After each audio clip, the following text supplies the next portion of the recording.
बिस्मिल्लाहिर्रहमानिर्रहीम अस्सलाम वालेकुम। बेटा आज के लेक्चर में हम लोग डिस्कस करने वाले हैं प्रोबेबिलिटी लॉस। इससे पहले आप लोगों ने बेटा काउंटिंग मेथड्स पढ़े थे। काउंटिंग मेथड्स तीन किस्म के थे, multiplication rule, permutations and combination. आज के लेक्चर में है प्रोबेबिलिटी लॉस। प्रोबेबिलिटी लॉस दो तरह के होते हैं, first edition law and the second one is multiplication law, ना के multiplication rule। Rule counting method में था, मल्टीप्लिकेशन लॉ प्रोबेबिलिटी के लॉ में है। अब सबसे पहली बात मुझे बताओ, किसी भी चीज को ऐड या मल्टीप्लाई कब करोगे? अगर आपके पास कोई सिंगल इवेंट हो, मैं आपसे कहूं ये लो 10, एक नंबर, एक डिजिट, सिंगल इवेंट, क्या आप ऐड करोगे? आप मल्टीप्लाई करोगे? तो बेटा जब कोई सिंगल इवेंट होता है उसके ऊपर प्रोबेबिलिटी लॉज नहीं अप्लाई होते। मतलब मैंने एक डाइस को रोल किया, उसके ऊपर 4 के आने की क्या प्रोबेबिलिटी है, इस पे कोई लॉ नहीं अप्लाई होगा। इस पे तो बेसिक प्रोबेबिलिटी रूल्स अप्लाई हो जाएंगे। क्लियर? अगर सिंगल है। लेकिन अगर हम लोग इवेंट एक से ज्यादा कर देते हैं तब इन दोनों में से कोई ना कोई लॉ अप्लाई हो जाता है। भाई मैं आपसे कहूं ये लो भाई दो नंबर, एक है 5 एक है 2, आप कहेंगे ऐड करना है या मल्टीप्लाई करना है? क्योंकि दोनों के दरमियान डिफरेंस है। ऐड करूं तो 7 है, मल्टीप्लाई करूं तो 10 है। तो क्या करना है ये हमें बताती है उस क्वेश्चन की स्टेट। क्या भाई 2 और 7 और 2 और 7 है तो फिर ऐड हो जाएगा। 2 एंड 7 है तो मल्टीप्लाई हो जाएगा। तो ऐसी सिचुएशन में बेटा सिर्फ आपने अपने क्वेश्चन में देखना है कि जो दो इवेंट्स आपको बताए गए हैं उन दो इवेंट्स को कनेक्ट कौन कर रहा है।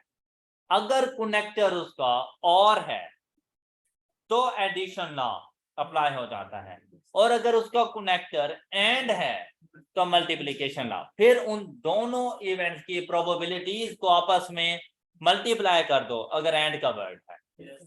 उन दोनों इवेंट्स की प्रोबेबिलिटीज को ऐड कर दो अगर और का वर्ड है। All right. अच्छा, और से क्या मुराद होता है? मैं आपसे कहूं कि भाई प्रोडक्ट ए और प्रोडक्ट बी, इसका क्या मतलब है? ए या बी, मतलब कम से कम एक, ऐसा ही है ना? पर ये नहीं कि दोनों के दोनों, ऐसा नहीं है। तो इसके लिए दूसरा वर्ड यूज होता रहता है कि अगर आपके पास आ जाए प्रोबेबिलिटी फाइंड करने के लिए और उसके साथ एटलीस्ट का वर्ड हो, at least one of the event will अकर। मतलब जब आप लोग ये कहते हैं ना कि भाई मैंने एक डाइस को रोल किया, उसके ऊपर 4 आए या 6 आ जाए, 4 आ जाए, क्या अब आपके पास एक डाइस है, इज इट पॉसिबल कि 4 भी आ जाए और 6 भी आ जाए? नहीं, दोनों में से कोई एक आएगा, ऐसा ही है ना? अच्छा, दूसरी सिचुएशन सुने, 2 डाइसिस हैं, अब 2 डाइसिस को रोल करने लगे। अब आप लोग देखें आपके पास जो आउटकम्स बनेंगी 36 बन जानी है। अब 2 डाइसिस में आप कह रही हैं यार 6 आ जाए या 4 आ जाए, मतलब आप ये चाहत कर रहे हैं कि किसी एक पर तो इन दोनों में से कोई एक नंबर हो। लेकिन अगर दोनों पे आ जाए तो फिर सोने पे सुहागा।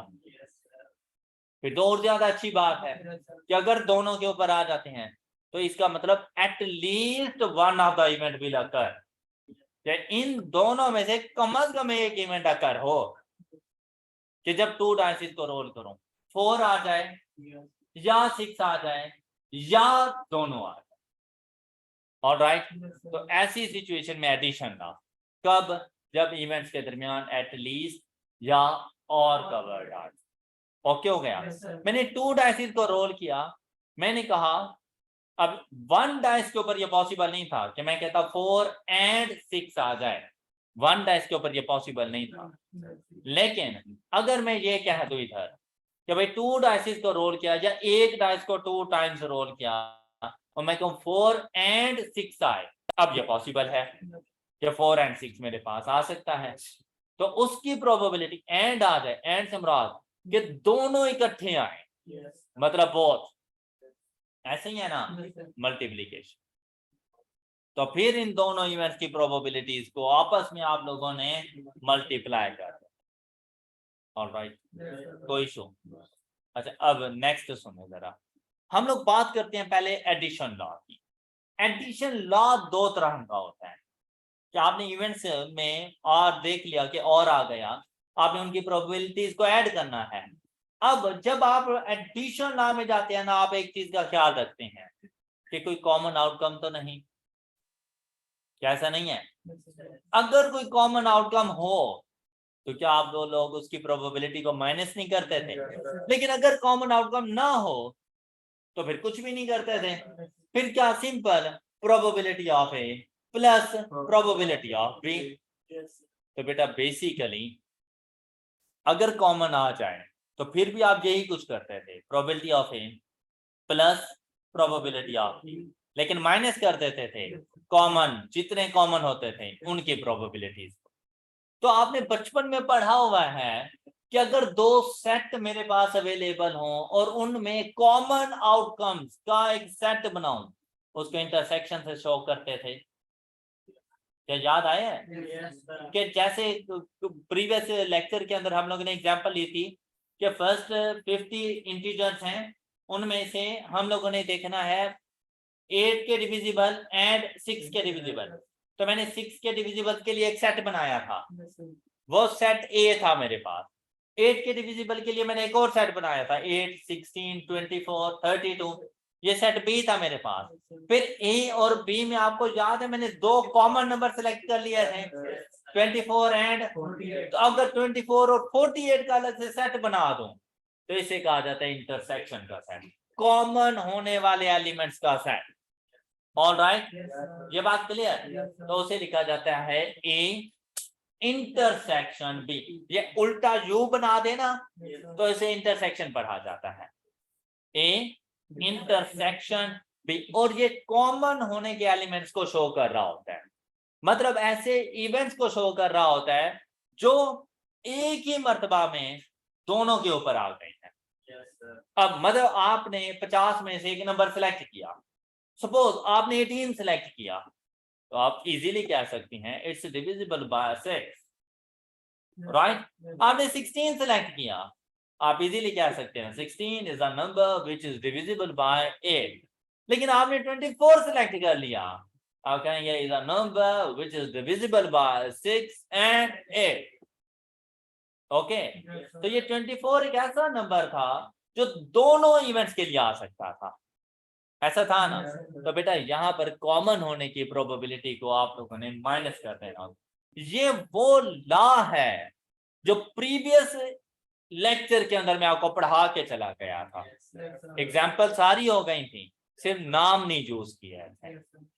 तो एक लॉ जिसमें कॉमन इवेंट्स ना हो, उन इवेंट्स को जिनमें कॉमन इवेंट्स ना हो उन्हें म्यूचुअली एक्सक्लूसिव इवेंट्स कहा जाता है। जैसे कि 9 और 13 फर्स्ट 15 इंटीजर्स में से डिविजिबल बाय 9 और 13, क्या कुछ कॉमन था? वो म्यूचुअली एक्सक्लूसिव इवेंट थे। और म्यूचुअली एक्सक्लूसिव इवेंट्स के लिए probability of a plus probability of b, कोई इशू? और अगर आपके पास कुछ आउटकम्स कॉमन आ जाएं तो ऐसे इवेंट्स जिनमें कुछ आउटकम्स कॉमन हो उनको नॉन म्यूचुअली एक्सक्लूसिव इवेंट्स कहा जाता है। और इसको कैसे फाइंड किया जाता है? Probability of a plus probability of b minus probability of A intersection B. Alright, और एडिशन की प्रोबेबिलिटी को डिनोट किया जाता है probability of A union probability of b. Addition की प्रोबेबिलिटी चाहे म्यूचुअली एक्सक्लूसिव के लिए चाहे नॉन म्यूचुअली, अगर कहीं पर भी आपसे ये कहते कि probability of A union b is equal to 0.7, तो समझ लेना एडिशन लॉ अप्लाई है। क्लियर? ये बात क्लियर है सब बच्चों को? अच्छा, अब यहाँ पर बेटा, यहाँ पर मैंने ये थ्योरेटिकली लिख दिया है कि हमारे पास म्यूचुअली एक्सक्लूसिव इवेंट्स कौन से होते हैं और नॉन म्यूचुअली एक्सक्लूसिव इवेंट्स कौन से, ये जानना हमारे लिए ज्यादा जरूरी था। तो ये देखें, ये थ्योरी नोट्स आपने देखने हैं। Mutually exclusive events are events which do not have common outcome, और नॉन म्यूचुअली कौन से होंगे, which have common outcome. Alright, उलट है, नॉन म्यूचुअली से ये मुराद नहीं कॉमन नहीं है, नॉन म्यूचुअली से मुराद है कॉमन है, और म्यूचुअली से मुराद है कॉमन नहीं है। ऑलराइट, अच्छा अब यहां पर देखें बेटा, अगर कोई आउटकम कॉमन नहीं है तो क्या दोनों इवेंट्स एट अ टाइम अकर हो सकते हैं? अगर कोई इवेंट कॉमन नहीं है, क्या दोनों इवेंट्स एट अ टाइम अकर हो सकते हैं? नहीं, नहीं हो सकते। तो हम लोग कह सकते हैं कि mutually exclusive events are events which can not occur together. लेकिन अगर नॉन म्यूचुअली एक्सक्लूसिव हैं, कॉमन मौजूद हैं, जैसे डिविजिबल बाय 6 and 8 और मेरे पास 24 आ गया, तो क्या दोनों इवेंट्स एट अ टाइम अकर नहीं हो गए? तो कॉमन आउटकम्स होंगी, तो हम कह सकते हैं events which can occur together. Alright, any issue? बेटा इससे रेलेवेंट तमाम क्वेश्चन वगैरह हम लोगों ने सॉल्व कर लिए थे। अब हम लोग चलते हैं जरा मल्टीप्लिकेशन रूल की तरफ। तो मल्टीप्लिकेशन रूल में बेटा एंड और बोथ का वर्ड मौजूद होता है, मतलब इसमें भी दो इवेंट्स हैं ए एंड बी, तो हम लोग कह सकते हैं प्रोबेबिलिटी ऑफ, ये जो ब्रैकेट लगाई जाती है ना, मतलब ऐसा नहीं होता जैसे मल्टीप्लाई कर रहे हो, तो मल्टीप्लाई को इंग्लिश में हम लोग ऑफ कहते हैं। Probability of event A and event B, तो इसको, इस एंड को लिखा जाता है इंटरसेक्शन। यूनियन के साइन के साथ एडिशन ला, इंटरसेक्शन के साइन के साथ मल्टीप्लिकेशन ला। क्लियर होगी बात? अब जब आप लोग आते हैं ना ये डिसाइड करके कि भाई मल्टीप्लिकेशन लॉ है, तो इसके लिए कभी नहीं देखा जाता म्यूचुअली एक्सक्लूसिव या नॉन म्यूचुअली एक्सक्लूसिव, इस ये एडिशन लॉ के लिए देखे जाते हैं। तो मल्टीप्लिकेशन लॉ भी दो तरह का है, multiplication law for dependent events and multiplication law for independent. भाई इंडिपेंडेंट इवेंट्स का लॉ बहुत इजी, कि अगर आपने देखा कि भाई इवेंट्स इंडिपेंडेंट हैं, तो आप दोनों इवेंट्स की प्रोबेबिलिटीज को सिंपली एक दूसरे के साथ मल्टीप्लाई करवा दें। Probability of A multiplied by probability of B is equal to probability of A intersection B. Alright, ये बात क्लियर है सब बच्चों को? अच्छा, इंडिपेंडेंट कैसे, कौन सी ऐसी एग्जांपल्स हैं जिसमें हम लोग का इंडिपेंडेंट है? मैंने डाइस को रोल किया, फर्स्ट टाइम में मुझे 6 आ गया, मैंने दूसरी मर्तबा रोल किया, अब क्या नंबर आएगा? क्या ये डिपेंड करता है कि भाई एक मर्तबा तो तुझे 6 आ चुके, अब क्या दोबारा भी तुझे 6 आए? नहीं, 2 छक्के भी आ जाते हैं। हाँ, अच्छा एक मर्तबा मुझे 1 आ गया, दोबारा रोल किया, मुझे फिर 1 आ गया, मैं उसे क्या मना करूं कि यार अभी तो 1 आया था, फिर क्यों आ रहा है? क्या इंडिपेंडेंट नहीं है दूसरी बारी? भाई अपनी मर्जी से कोई भी नंबर आ सकता। हमने टॉस को रोल किया, हेड आ गया, अब हम क्या कहेंगे? भाई पहली मर्तबा हेड आ गया, दूसरी मर्तबा टेल आएगा, या हम क्या कहेंगे? फर्स्ट टाइम हेड आया है तो देखना दूसरी मर्तबा हेड ही होगा। क्या ऐसे ही है?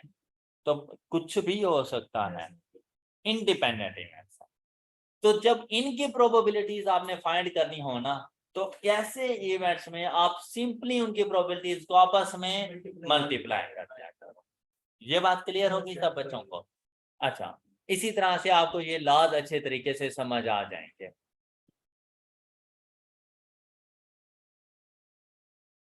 अब बात करेंगे डिपेंडेंट इवेंट्स की। अब देखिए कुछ इवेंट्स ऐसे होते हैं जो एक दूसरे के ऊपर डिपेंड करते होते हैं, जैसा कि मैं आपसे कहूं कि अगर कल बारिश हुई तो मेरी क्लास नहीं हो, मतलब बारिश का होना या ना होना मेरी क्लास पे डिपेंड नहीं कर रहा। एक होता है डिपेंडेंट, दूसरा होता है इंडिपेंडेंट, और हमेशा इंडिपेंडेंट इवेंट पहले अकर हो, उसको बेस बना के डिपेंडेंट इवेंट अकर होना होता है, राइट। अच्छा, मैंने अब मेरी कल की क्लास का होना डिपेंड कर रहा है बारिश के होने या ना होने पर। भाई बारिश हो गई क्लास नहीं होगी, बारिश ना हुई क्लास हो जाएगी। अच्छा, इसको कुछ यूं समझाता हूं कि भाई एक मैच चल रहा है पाकिस्तान का और किसी भी दूसरे कंट्री के साथ, आजकल श्रीलंका के साथ चल रही है श्रीलंका। मैंने आपसे कहा कि अगर पाकिस्तान जीत गया तो मैं तुम्हें 500 रुपए दूंगा। अब देखें, पाकिस्तान जीते हारे उसे क्या पता है कि मैंने शर्त लगाई है, वो अपनी गेम करेंगे, वो इंडिपेंडेंट है। 500 की खातिर वो अपना डिसीजन थोड़ी ना चेंज कर लेंगे। ओके, वो अपनी मर्जी से खेलेंगे। हाँ, मैं 500 मिलियन साथ में लगा दूं तो कुछ भी हो सकता है। अच्छा, अब देखें हम बात करते हैं आपस में, औकात में रहना चाहते हैं। पाकिस्तान जीते तो मैं तुम्हें 500 रुपए दूंगा। अब 500 रुपए देना डिपेंड कर रहा है पाकिस्तान के जीतने पर। अच्छा, मैंने प्रोबेबिलिटी ये नहीं फाइंड करनी कि पाकिस्तान के जीतने की क्या प्रोबेबिलिटी है, मैंने ये नहीं फाइंड करनी। मैंने प्रोबेबिलिटी फाइंड करनी है कि अगर इंडिपेंडेंट इवेंट हो जाए तो डिपेंडेंट इवेंट के होने की क्या प्रोबेबिलिटी है। मतलब पाकिस्तान मैच जीत गया, मुझसे 500 रुपए ला के दिखाओ, इस बात की क्या प्रोबेबिलिटी है कि मैं फिर तुम्हें 500 रुपए दूंगा। तुम्हें पता है कि अगर मैं शर्त हार जाऊं तो हराम है, जीत जाऊं तो फिर तो बनते हैं, है ना। तो ऐसी कोई बात नहीं है। तो आपने डिपेंडेंट इवेंट्स के अक्कर होने की प्रोबेबिलिटी को फाइंड करना होता है। ये बात क्लियर हुई आप बच्चों को। अच्छा, इंडिपेंडेंट इवेंट मल्टीप्लिकेशन लॉ बहुत सिंपल सा है, लेकिन multiplication law for dependent event थोड़ा सा ट्रिकी हो जाता है। अच्छा, इसको किस तरह से लिखा जाता है, इसे कहा जाता है बेसिकली कंडीशनल प्रोबेबिलिटी, क्योंकि इसके ऊपर ना एक कंडीशन इंपोज हो जाती है, और जिसके ऊपर कंडीशन इंपोज है उस इवेंट को पहले अकर करवाया करो। भाई तुम टेस्ट में पास हो गए तो तुम्हें 100 रुपए इनाम मिलेगा। अब इनाम पहले नहीं मिलेगा, पहले टेस्ट का पास होना है। तो फिर आपने ये देखना है कि भाई क्या चांसेस हैं कि मैं टेस्ट को पास कर लूं, पास एक्सपेरिमेंट की बेसिस के ऊपर क्या चांसेस हैं कि पाकिस्तान जीत जाएगा। ओके, आपने उसकी प्रोबेबिलिटी क्वेश्चन में गिवन होगी कि उसकी प्रोबेबिलिटी क्या है, आपके इवेंट ए के अकर होने की क्या प्रोबेबिलिटी है। तो मल्टीप्लिकेशन रूल, तो आप लोग लिखेंगे probability of A intersection probability of is equal to probability of independent event, probability of independent event. और वो ए भी हो सकता है, वो बी भी हो सकता है, आप पे डिपेंड करता है आपने, आपके लिए ए इंडिपेंडेंट है या बी इंडिपेंडेंट है। जो भी इंडिपेंडेंट हो वो लेकर आ जाना है। जैसे अब मैंने ए भी लिखा हुआ है और बी भी लिखा हुआ। अब ये आपसे एमसीक्यूज में पूछे जा सकते हैं। अब पहले बात करेंगे फर्स्ट वाले की, कि अगर ए हमारे पास इंडिपेंडेंट इवेंट है तो ऐसा नहीं है कि प्रोबेबिलिटी ऑफ बी डिपेंड कर रही है प्रोबेबिलिटी ऑफ ए के ऊपर, तो हम लोग मल्टीप्लाई करेंगे प्रोबेबिलिटी ऑफ बी। ये जो मैंने लिखा है ना स्लैश ए, इसे पढ़ा जाता है गिवन दैट, स्लैश को पढ़ा जाता है गिवन दैट, और जो ए लिखा हुआ है ना इसको पढ़ा जाता है event A has occurred. probability of B given that event A has occurred, कि भाई उस 100 रुपए के मिलने की क्या प्रोबेबिलिटी है अगर हम टेस्ट को पास कर लें, उस 500 रुपए के मिलने की क्या प्रोबेबिलिटी है अगर पाकिस्तान मैच जीत जाए। ऑल राइट, इसी तरह से अगर इवेंट बी आपके पास इंडिपेंडेंट है तो फिर ए की प्रोबेबिलिटी फाइंड करनी होगी। तो probability of A given that event B has occurred. All right, 100 रुपए का ख्वाब टेस्ट को पास करने से पहले ना देखना, पहले टेस्ट के पास करने का ख्वाब देखना, जब वो पास हो जाए तो 100 रुपए सोचना। ऑल राइट, तो इसीलिए कहा जाता है event independent event has occurred. All right, अच्छा इसमें बेटा इंटरसेक्शन की प्रोबेबिलिटी को फाइंड नहीं किया जाता, इसमें ये कंडीशनल प्रोबेबिलिटी ही फाइंड की जाती है कि सेकंड इवेंट के होने की क्या प्रोबेबिलिटी है। अब इसका फार्मूला बड़ा सिंपल है, इसको इधर ही रहने दो, इंटरसेक्शन की probability divided by probability of event A, independent event की प्रोबेबिलिटी के साथ डिवाइड कर दो। इंटरसेक्शन की प्रोबेबिलिटी को इंडिपेंडेंट इवेंट की प्रोबेबिलिटी के साथ डिवाइड। ऑलराइट, अगर इंडिपेंडेंट इवेंट ए है, मतलब अब आपने देखना है कि आपने प्रोबेबिलिटी ऑफ A/B फाइंड करनी है या B/A फाइंड करनी है। तो अगर सपोज हो प्रोबेबिलिटी ऑफ A/B, तो आप लोग लिखेंगे probability of A intersection B divided by probability of B। Alright, और अगर B/A हो तो फिर divided by probability of A। Alright, ये हमारे पास बन जाते हैं इनके फार्मूलाज। यहाँ तक किसी को कोई फार्मूलाज की समझ आ गई सब बच्चों को? अब ये हमारे प्रोबेबिलिटी लॉज कंप्लीट हो चुके हैं। अब आज के लेक्चर में हम लोगों ने मल्टीप्लिकेशन लॉ और साथ में मल्टीप्लिकेशन एंड एडिशन लॉ को जरा कंबाइन लेके चलेंगे और जाके क्वेश्चन सॉल्व करेंगे। तो प्रैक्टिस क्वेश्चंस की तरफ चलते हैं हम लोग। बेटा क्वेश्चन नंबर 9 तक हम लोगों ने तमाम क्वेश्चन सॉल्व कर लिए थे प्रीवियस लेक्चर में। अच्छा, अब हम लोग ना क्वेश्चन नंबर 10 इजीली सॉल्व कर सकते हैं। क्वेश्चन नंबर 10 को सबसे पहले सॉल्व करते हुए जाएंगे हम लोग। अब देखें, आपसे कहता है the probability that a student passes physics test is 2/3। फिर कहता है that he passes both physics and, तो बेटा अब अगर मैं फिजिक्स टेस्ट को सपोज कह दूं इवेंट ए, तो ऐसा नहीं है जैसे मुझे प्रोबेबिलिटी ऑफ ए बता दी और वो मेरे पास है 2/3। अच्छा, फिजिक्स को ए कहा तो इंग्लिश को मैं बी कह दूंगा। बोथ का वर्ड आया, बोथ का वर्ड आया, एंड का वर्ड आया, तो मल्टीप्लिकेशन रूल किस तरह से डिनोट किया जाता है? Probability of A intersection B is equal to 14/, ये बात क्लियर। फिर देखो कहते हैं the probability that he passes, और जहां पर एटलीस्ट आ जाए एडिशन लॉ, एडिशन लॉ को किस तरह से लिखा जाता है? A union B. शाबाश। और ये क्या है हमारे पास? तो कहते हैं अगर ये तीन चीजें मैंने आपको बता दी तो बताओ प्रोबेबिलिटी ऑफ बी क्या होगी। अब देखिए बेटा, जब उसने एडिशन की प्रोबेबिलिटी बता दी तो इसके ऊपर नॉन म्यूचुअली एक्सक्लूसिव इवेंट्स का प्रोबेबिलिटी लॉ, एडिशन लॉ का फार्मूला अप्लाई हो जाएगा। क्या था ये फार्मूला हमारे पास कि probability of A union B 4/5 is equal to probability of A 2/3 plus probability of B, मैंने उसका एक्सपोज कर लिया, minus probability of A intersection B. Alright, तो यहां से प्रोबेबिलिटी ऑफ बी का देखिए आंसर आपको क्या मिल जाता है। कैलकुलेटर को एज इट इज बताएं तो आपको देखिए एक्स की क्या वैल्यू मिल रही है यहाँ 0.44, फ्रैक्शन में नहीं है 0.44, ये इसका करेक्ट आंसर। और अगर फ्रैक्शन की फॉर्म में देखें तो यहाँ आंसर आ जाएगा 4/9। ये प्रोबेबिलिटी ऑफ बी, मतलब इंग्लिश टेस्ट को पास करने की प्रोबेबिलिटी है। क्या आपको ये बात समझ आ चुकी है? अच्छा, इसी तरह का ना एक क्वेश्चन बेटा हमारे पास इधर आ गया, क्वेश्चन नंबर 11। इसको जरा सुन लें।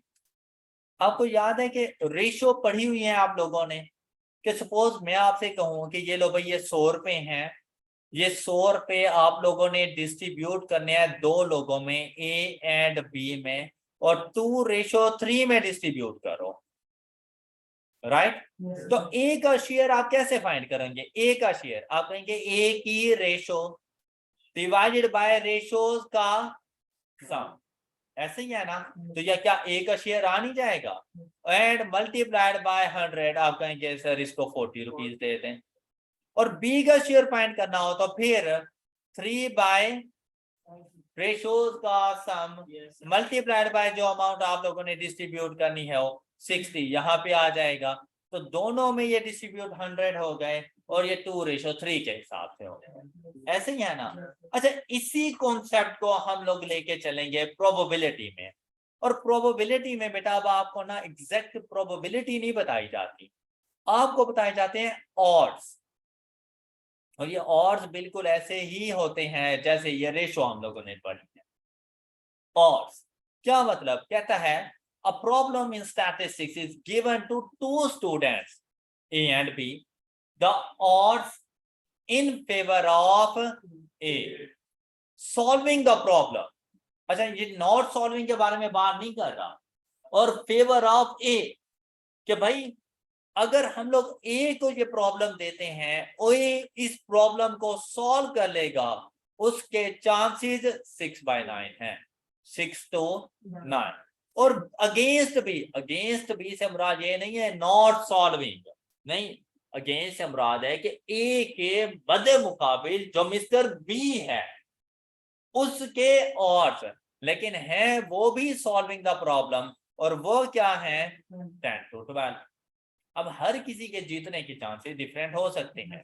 कहते हैं if A and B attempt, दोनों पेपर अटेम्प्ट करने बैठ गए, एक ही प्रॉब्लम को सॉल्व करने बैठ गए, तो कहते हैं कि क्या प्रोबेबिलिटी होगी कि उनमें से कोई एक हमें सॉल्व करके दे, at least one of them. Okay, अब एटलीस्ट के वर्ड ने मुझे बताया कि इसके ऊपर कौन सा लॉ अप्लाई करना है हम लोगों ने। अब दो लोग हैं तो दोनों की डिफरेंट प्रोबेबिलिटीज होंगी। अब हमने क्या करना है, सबसे पहले मिस्टर ए के प्रॉब्लम सॉल्व करने की प्रोबेबिलिटी, मिस्टर ए के प्रॉब्लम सॉल्व करने की प्रोबेबिलिटी, और वो क्या होगी, मिस्टर ए के ऑड्स क्या आ रही हैं 6 बाय, अब प्रोबेबिलिटी फाइंड करनी है, ये थे 6 to 9, तो बेटा ऑड्स को प्रोबेबिलिटी में कन्वर्ट करने के लिए 6 डिवाइडेड बाय ऑड्स का सम, जैसे रेशोज का सम लिया था, 6 बाय, ये मिस्टर ए के लिए प्रॉब्लम को सॉल्व करने की प्रोबेबिलिटी है। ऑलराइट, तो सॉल्व ना करने की प्रोबेबिलिटी 9/15। तो जो पहला है ये मिस्टर ए के लिए ही है, लेकिन क्या कि भाई मिस्टर ए के सॉल्व करने के लिए 6, सॉल्व ना करने के लिए 9, तो टोटल 15। तो मतलब अगर इसको 15 क्वेश्चन दिए जाएं तो 6 सॉल्व कर लेता है और 9 गलत कर देता है। ओके, तो ये डिफरेंट प्रोबेबिलिटीज बनी।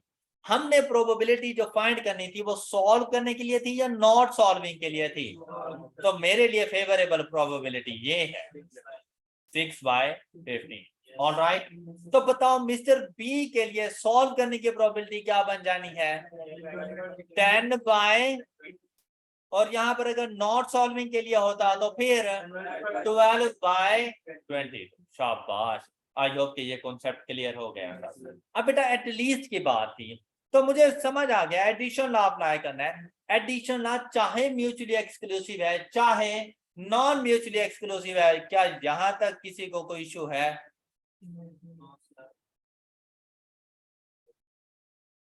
नो।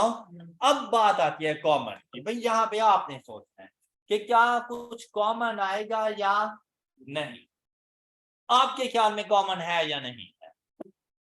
कहता है एक ही प्रॉब्लम, मतलब समझ लें एक स्टैटिस्टिक्स का एक टेस्ट था, जितने भी चाहे उसमें क्वेश्चन हो, टेस्ट तो एक ही था ना, मैंने मिस्टर ए को भी दे दिया मिस्टर बी को भी दे दिया, चांसेस बताओ कि वो उसको सॉल्व करेंगे, कितने परसेंट चांसेस हैं कि उन दोनों में से कोई सा एक उसको सॉल्व करते हैं। अब एटलीस्ट से पता चल गया एडिशन लॉ, क्वेश्चन ये है कॉमन है या नहीं है। खुद सोचो यार, अगर मैं सपोज आपको 10-10 क्वेश्चन दे दूं, जरूरी नहीं कि आपके पूरे मार्क्स, आप यूं समझ लो जैसे दोनों के 6-6 नंबर हैं, उसके भी 6 है उसके भी 6, क्या दोनों ने सेम क्वेश्चन ठीक किए होंगे? क्या दोनों ने सेम क्वेश्चन गलत किए होंगे 6 जो हैं? तो ऐसा हो नहीं सकता कि कुछ ऐसे क्वेश्चन भी होंगे जो दोनों को आते होंगे और कुछ ऐसे भी होंगे जो दोनों को नहीं आते होंगे, तो कॉमन आ नहीं गया। तो सपोज एक क्वेश्चन है, क्वेश्चन नंबर 7, वो मिस्टर ए ने भी सॉल्व कर दिया, मिस्टर बी ने भी सॉल्व कर दिया। एक क्वेश्चन है, क्वेश्चन नंबर 3, मिस्टर ए ने भी सॉल्व कर दिया, मिस्टर बी ने भी, दोनों के सही थे। तो मैं ऐसा नहीं कर रहा जैसे दोनों को डबल काउंट कर लूंगा फिर, तो कॉमन होने की प्रोबेबिलिटी माइनस करो। अब ये बात आई हो कि ये कॉन्सेप्ट क्लियर है। ये बात हमेशा याद रखना कि बेटा जब एक ही प्रॉब्लम दो डिफरेंट स्टूडेंट्स को दिया जाए सॉल्व करने के लिए तो कॉमन होता है, आपको माइनस करना पड़ता है।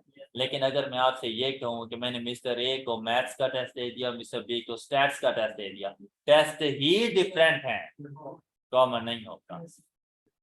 ऑलराइट, अच्छा अब फिर से सुनो। अब क्वेश्चन ये आता है कि यार कॉमन कितना है, क्वेश्चन ये आता है यार कॉमन को किस तरह से आप डिनोट करोगे, minus probability of A intersection B. भाई अब तो इस बात में कोई एतराज नहीं है ना कि म्यूचुअली एक्सक्लूसिव इवेंट्स का लॉ का फार्मूला हम लोग अप्लाई कर देंगे, एडिशन लॉ, राइट। अब देखिए प्रोबेबिलिटी ऑफ ए क्या है, प्लस प्रोबेबिलिटी ऑफ बी क्या है। अब मेरा नहीं ख्याल कि आपको यहां तक कोई इशू है। इशू कहां पे आ रहा है, यहाँ पे। मुझे बताओ दोनों डिपेंड कर रहे हैं या नहीं कर रहे, क्यों? मतलब जब वो टेस्ट लेके बैठेंगे चीटिंग करेंगे या इंडिपेंडेंट होके बैठेंगे? इंडिपेंडेंट होके बैठेंगे। ओके, प्रॉब्लम सेम है, इसका ये मतलब नहीं है एक दूसरे पे डिपेंड कर रही हैं, नहीं, दोनों ने अपना अपना पेपर सॉल्व करना है, दोनों की आपस की जंग लगी हुई है भाई, तो कहां से एक दूसरे की हेल्प करेंगे। अब इंडिपेंडेंट है, इंटरसेक्शन से क्या मुराद होता है, मल्टीप्लाई। तो भाई इंडिपेंडेंट है तो दोनों की प्रोबेबिलिटी को आपस में मल्टीप्लाई कर दो, कॉमन होने की प्रोबेबिलिटी आ जाएगी। ऑलराइट, तो जब कॉमन होने की प्रोबेबिलिटी ना गिवन हो तो दोनों इवेंट्स की प्रोबेबिलिटीज को आपस में मल्टीप्लाई कर दो, तो आपके पास कॉमन इवेंट की प्रोबेबिलिटीज आ जाएंगी और आपका क्वेश्चन सॉल्व हो गया। क्या ख्याल है? 67%। फ्रैक्शन में बता दिया करो, स्टार्ट में आंसर हमेशा fraction is equal to 0.67। Okay, अब आ गया आपके ऑप्शन पे डिपेंड। कोई ऐसा स्टूडेंट जिसे इस कॉन्सेप्ट की समझ आ गई हो? Yes sir. शाकिर नहीं आए तो क्या?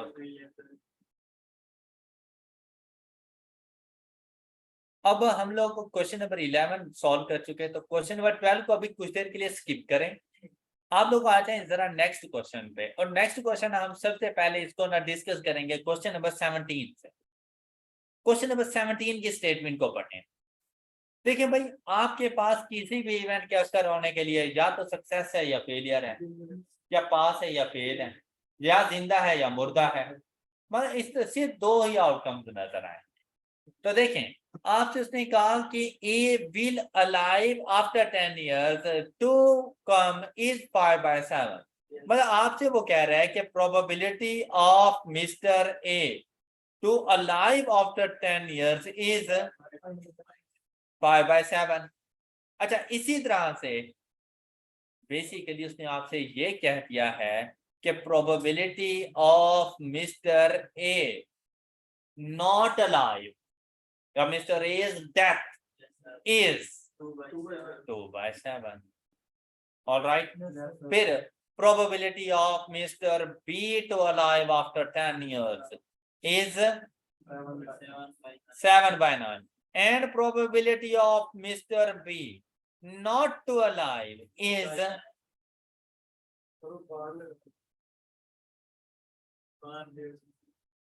All right. बेटा ऐसी इंफॉर्मेशन गिवन होती है तो उसकी कॉम्प्लीमेंट्री प्रोबेबिलिटी हम लोगों ने खुद डिटरमिन करनी होती है, क्योंकि क्वेश्चन में वो यूज हो रही होती है। अब उसने आपको एक गिवन की प्रोबेबिलिटी बता दी, उसकी कॉम्प्लीमेंट्री प्रोबेबिलिटी मुझे जरूरत पड़ी तो मैं इस तरह से डिटरमिन कर लूंगा। अब आपने उसके क्वेश्चन को देखना है भाई, बहुत सिंपल से क्वेश्चन। कैसे? कहते हैं both of them will die, तो बोथ आ गया तो मल्टीप्लाई। अच्छा, मतलब ये क्यों मरे होंगे, क्योंकि ए मर गया तो बी ने कहा मुझ पे तो जिंदा रहने का हक ही नहीं बनता कि जब ए मर गया है तो मैं कैसे जिंदा रह सकता हूँ, मुझे भी डूब मरना चाहिए, इसीलिए ऐसी कोई बात नहीं। इंडिपेंडेंट इवेंट होता है, किसी का मर जाना, किसी का जिंदा रहना, ना तो हम किसी की खातिर जिंदा होते हैं ना किसी की खातिर हम मर सकते हैं। ये सब कहने की बातें हैं, ये फिल्मों में अच्छी लगती हैं। ओके, तो ऐसी सिचुएशन में जब उसने डाई के लिए आपसे कहा कि प्रोबेबिलिटी, क्या मैं उनके जिंदा रहने की प्रोबेबिलिटी को मल्टीप्लाई करूं?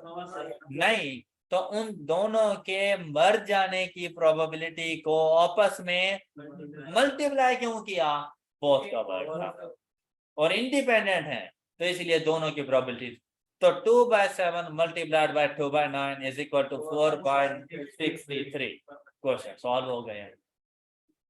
ऑलराइट, नेक्स्ट देखो, A alive and B die, and की वजह से मल्टीप्लाई, ए के जिंदा रहने की प्रोबेबिलिटी, लेकिन बी के, तो भाई इन दोनों को आपस में मल्टीप्लाई करो 10/6।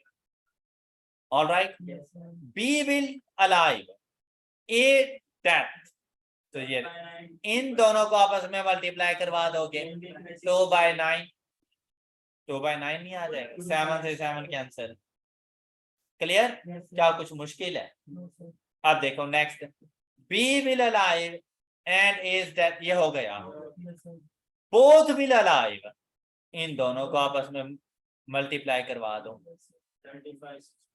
ऑलराइट, नेक्स्ट देखो, ये है काम का question, eight least one will be alive. हाँ जी, एडिशन लॉ अप्लाई कर देंगे। एडिशन लॉ क्या? मिस्टर ए की प्रोबेबिलिटी जिंदा रहने की, मिस्टर बी के जिंदा रहने की प्रोबेबिलिटी, फिर कॉमन आ सकते हैं। कॉमन कैसे फाइंड करेंगे? दोनों के जिंदा रहने की प्रोबेबिलिटी को मल्टीप्लाई करवा दो, कॉमन आ जाएगा, वो माइनस कर देना, तो आंसर क्या बनेगा? 5/7 मल्टीप्लाइड बाय 7/9, सॉरी इधर ऐड आ जाएगा, इधर ऐड करेंगे,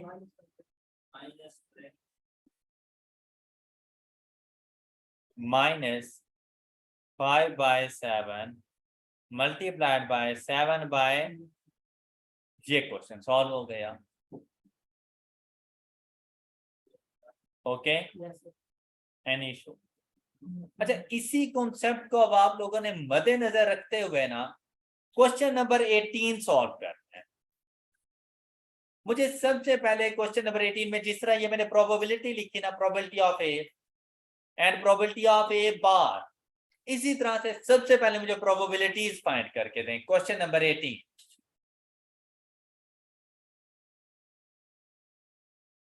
अब इस क्वेश्चन में देखें, कहते हैं A can hit a target 4 times out of, कि अगर उसको 5 चांस मिले ना, तो 5 चांस में से 4 मरतबा वो टारगेट को हिट कर देता है।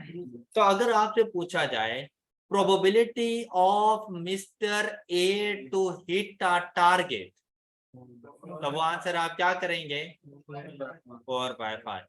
तो probability of mister A not to hit a target, तो वो आपके पास क्या आ जाएगी? एक मिनट में इसको यहाँ पे लिखता हूँ।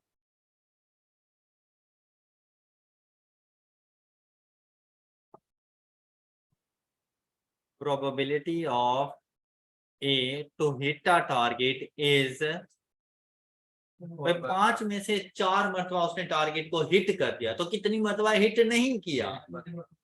1 मरतबा नहीं किया।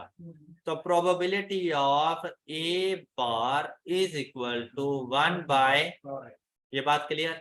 तो probability of B to hit a target is 3/4। तो probability of mister B not to hit a target, probability of Mr. C 2 by probability of C bar is equal to, यहां से किसी को कोई इशू? All clear? अच्छा, next देखें, अब question की तरफ आ जाएं। कहता है कि भाई मुझे प्रोबेबिलिटी बताओ कि अगर हम लोग उसको उनको मौका दें कि जाएं आप लोग हिट करें, और वो हिट करने के लिए गए, तो बताएं कि उनमें से exactly 2 shots hit the target. Exactly total कितनी शॉट्स हैं? 3, एक की, बी की, सी, टोटल 3 है। कहते भाई तीनों की तीनों हिट करें, इसकी प्रोबेबिलिटी नहीं, एग्जैक्टली 2 शॉट मतलब एक मिस करे तो उसकी क्या प्रोबेबिलिटी? तो बेटा इसके ऊपर कोई लॉ अप्लाई नहीं होता, इसके ऊपर है common sense, basically basic counting techniques इसके ऊपर अप्लाई होते हैं। और वो किस तरह से? आपने कहना है कि भाई mister A, mister B hit the target but mister C not hit the target. Exactly 2 नहीं आ रहे। अच्छा, क्या सी के साथ दुश्मनी है? नहीं, तो उसे ऑप्शन बताओ। उसे कहो कि भाई पहला कॉम्बिनेशन मेरे पास ये है कि ए और बी ने हिट कर दिया, सी ने हिट, या फिर तो जैसे या आता है वहां पर एडिशन। फिर से कहो, ए ने हिट किया, बी ने नहीं किया, सी ने कर दिया। ओके, क्या ए हमेशा हिट करेगा? नहीं। फिर उसे बताओ, या फिर ए ने हिट नहीं किया, B and C hit the target. अब इन तीनों सिचुएशन में देखो, क्या एग्जैक्टली 2 नहीं आ रहा? हर टाइम पे एग्जैक्टली 2 शॉट्स ही हिट कर रही हैं। ऑलराइट, क्या इसके अलावा कोई और कॉम्बिनेशन आपके जहन में आता है? भाई जहां पर हिट करने की बात आ रही है जिस पर्सन की, वहां पर उसकी हिट करने की प्रोबेबिलिटी, जहां पे हिट ना करनी जा रही है तो वो प्रोबेबिलिटी, ये आपस में मल्टीप्लाई होते जाएंगे और सबको ऐड कर देंगे। ऑलराइट, इसको हम लोग कुछ यूं लिखेंगे, प्रोबेबिलिटी ऑफ मिस्टर ए क्या थी? Hit the target. तो हमने लिखना है 4/5 मल्टीप्लाइड बाय बी के लिए 3/4 मल्टीप्लाइड बाय सी के लिए, और फिर ऐड ए के लिए multiplied by and multiplied by, शाबाश, प्लस 1/5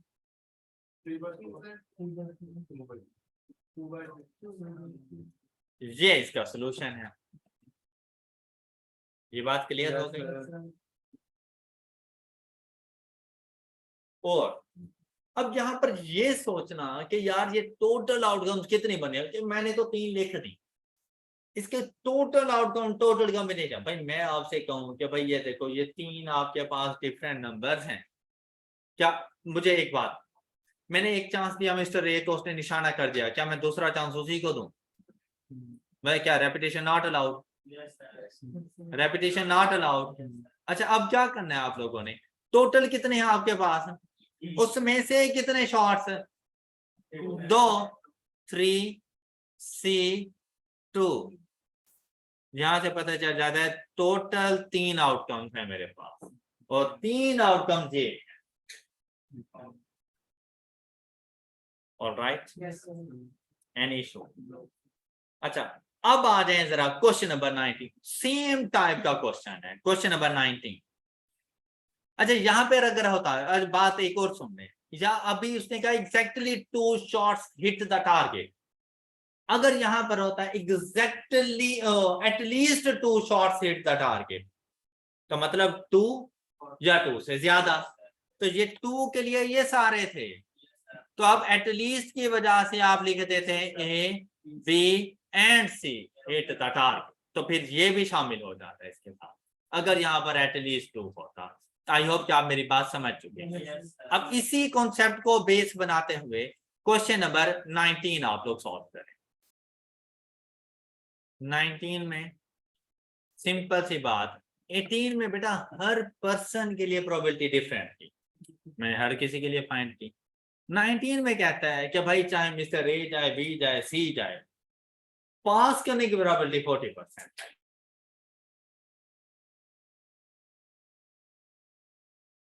60% फेल करना है। ऐसे 3 कैंडिडेट्स भेजें, क्या प्रोबेबिलिटी है उनसे एग्जैक्टली 2 पास हो जाएं? वो 3 कैंडिडेट वही मिस्टर ABC हैं, यही सेम कॉम्बिनेशन है इसकी ABC। हमने कहा A पास करेगा, B पास करेगा, C फेल करेगा, फिर A पास करेगा, B फेल करेगा, C पास करेगा, फिर A फेल करेगा, B और C पास करेंगे। अभी एग्जैक्टली 2 कैंडिडेट्स। अब ये फर्क क्या है कि पास करने की जगह पे अब सिर्फ 0.4 लिखते जाओ, चाहे A है, चाहे B है, चाहे C है, और जो फेल करने वाला है उसकी जगह पे 0.6 लिख देना। बस इतनी बात थी। अब देखें भाई, 2 मल्टीप्लाइड बाय 5 करो या 5 मल्टीप्लाइड बाय 2 करो, आंसर पे कोई फर्क नहीं आता, ऐसे ही है ना। तो बेसिकली आप लोग इसको शॉर्ट करने के लिए 0.4 multiplied by 0.4 and multiplied by 0.6 और इस सारे को मल्टीप्लाइड बाय 3 करो। ये 3 मरतबा लिखोगे ना यही चीज, फिर सीक्वेंस चेंज करोगे तो इस सारे को multiplied by 3 is equal to 36 by 125 is equal to 0.288। ये आपके पास क्वेश्चन नंबर 19 का सॉल्यूशन बन जाता है। कोई इशू? आप क्लियर हो गया?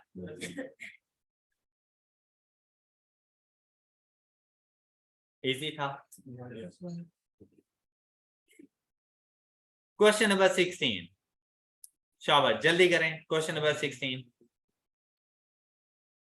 क्वेश्चन नंबर 16 बहुत सिंपल सा क्वेश्चन।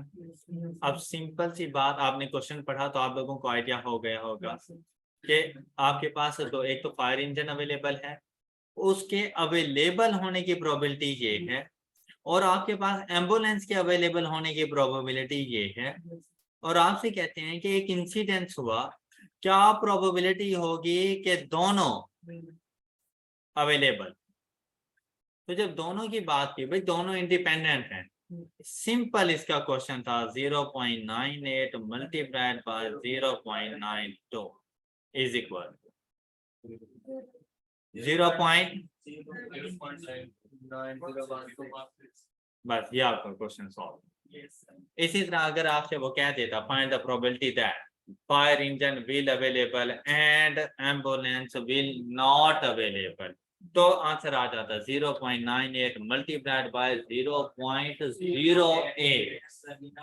तो फिर इसके लिए एम्बुलेंस के लिए नॉट अवेलेबल की प्रोबेबिलिटी 8% थी।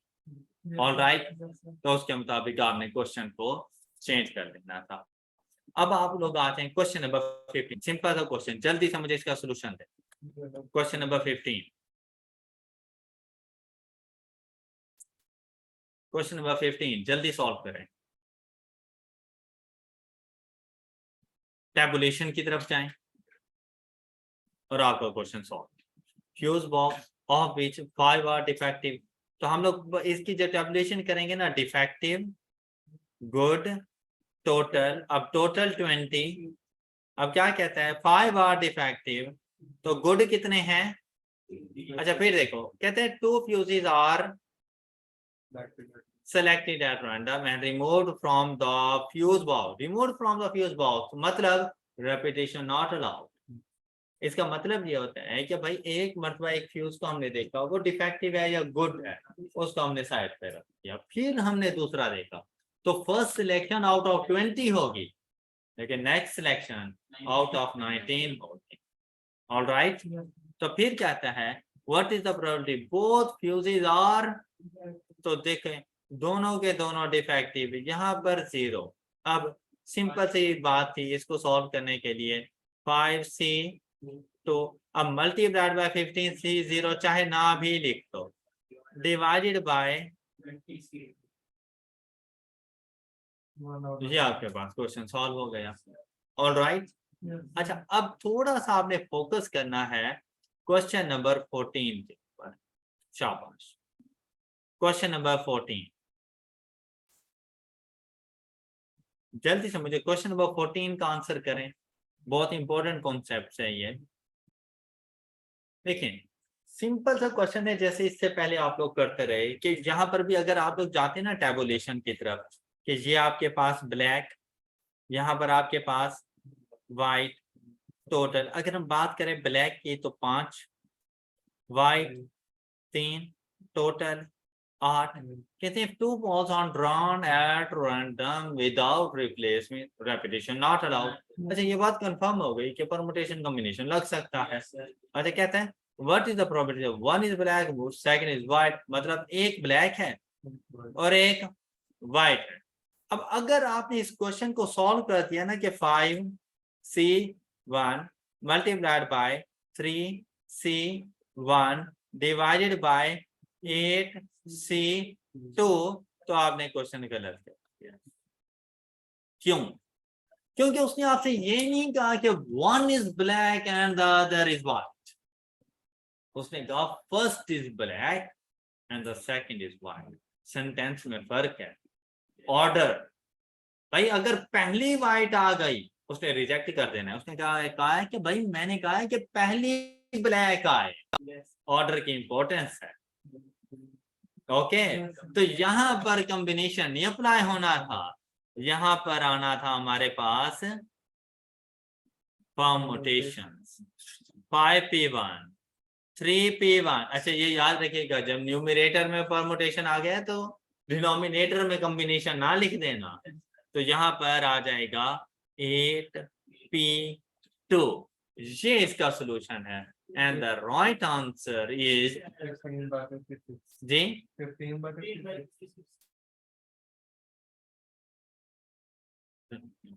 लेकिन परमुटेशन अप्लाई होगा। अब अगर यहां पर होता ना 1 is black and the other is white, तब मतलब कोई सा भी एक ब्लैक और दूसरे वाला व्हाइट हो, तो वहां पर ऑर्डर की इंपॉर्टेंस नहीं, वहां पर कॉम्बिनेशन अप्लाई हो। जब से कहा ना फर्स्ट, इसका मतलब पहला ही ब्लैक होना चाहिए और दूसरे वाला व्हाइट। ऑलराइट, इसी को मद्देनजर रखते हुए मुझे क्वेश्चन नंबर 20 सॉल्व करके दें। Question number 20।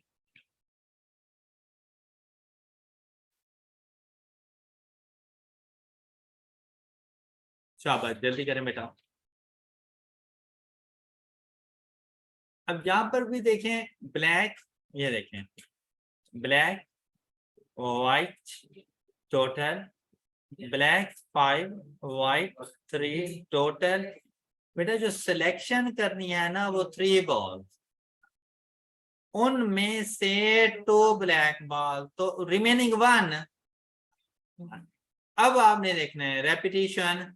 अच्छा, उसने ये नहीं कहा फर्स्ट 2 और ब्लैक, ऐसा नहीं कहा। तो अब क्या किया जा सकता है इसमें, 5C2 multiplied by 3C1 divided by 8C3 and answer is 15/28। ये क्वेश्चन सॉल्व हो गया। ये बात क्लियर है सब बच्चों? अच्छा, अब दोबारा से कि भाई अगर रिप्लेस्ड आ जाए बेटा, ना कॉम्बिनेशन ना परमुटेशन, तो फिर बेसिक काउंटिंग टेक्निक्स जैसे एबीसी के लिए किया था वैसे यहां पर आ जाएंगे। 2 ब्लैक बॉल, एक व्हाइट। भाई इसने बताया कौन सी ब्लैक बॉल, तो अब क्या कॉम्बिनेशन बनेंगे इधर हमारे लिए।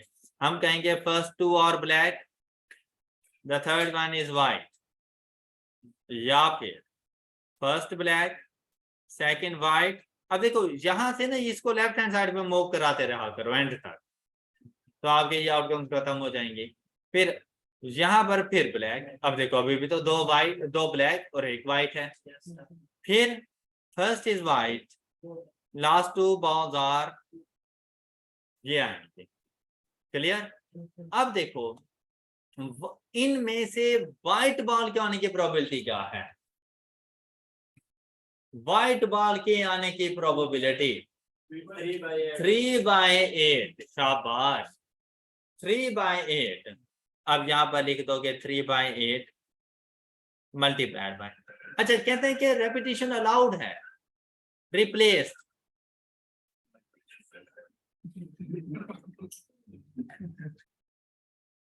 अब नेक्स्ट बॉल जब ड्रॉ की तो दोबारा से भी बॉक्स में वही 8 बॉल्स हैं क्योंकि हम लोग अलाउ कर चुके हैं। तो अब दोबारा से ब्लैक बॉल के आने की क्या प्रोबेबिलिटी होगी? 3/8। तो ये ब्लैक के लिए आप मुझे गलत लिखवा रहे हैं। तो पहले ब्लैक लिखना है, तो ब्लैक बॉल के आने की प्रोबेबिलिटी और व्हाइट बॉल के आने की प्रोबेबिलिटी।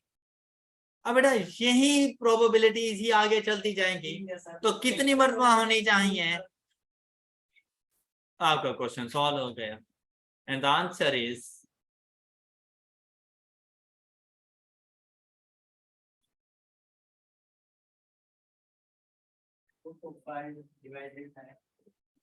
जी जी 5/2।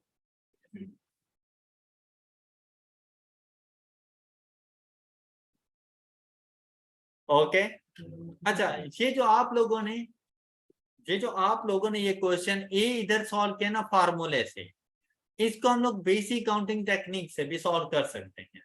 अब बेसिक काउंटिंग टेक्निक से इसने कुछ इस तरह से सॉल्व होना था। अब ए का ही सोल्यूशन दोबारा देखो कि जब आप लोगों ने बेसिक काउंटिंग टेक्निक्स में जाना था, तो अब देखिए first time black ball select करने की प्रोबेबिलिटी 5/8।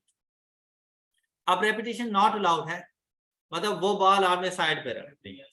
तो अब next time black ball select करने की प्रोबेबिलिटी 4/7। तो व्हाइट बॉल के आने की प्रोबेबिलिटी, अब टोटल 1 से कम हो चुका था ना, तो इसलिए 7।